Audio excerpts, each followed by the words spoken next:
হাসিনা কামালের রায়ের তারিখ ঘোষণা আজ। মৃত্যুদণ্ড আসা প্রসিকিউশনের ট্রাইব্যুনালে রাজসাক্ষী সাবেক আইজিপি চৌধুরী মামুন।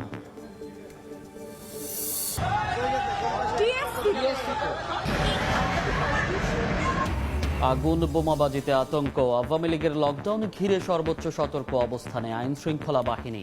নাশকতা ঠেকাতে রাজপথে বিভিন্ন দল ও সংগঠন।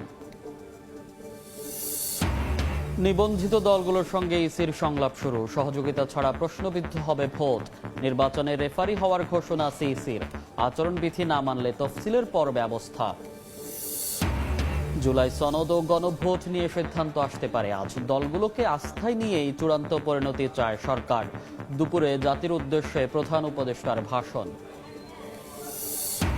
এবং নতুন কুড়ি বিজয়ীদের হাতে পুরস্কার তুলে দিলেন প্রধান উপদেষ্টা। শিশু কিশোরদের মেধা বিকাশে উদ্ভাবনী বিষয়েও জাতীয় প্রতিযোগিতা আয়োজনের নির্দেশ।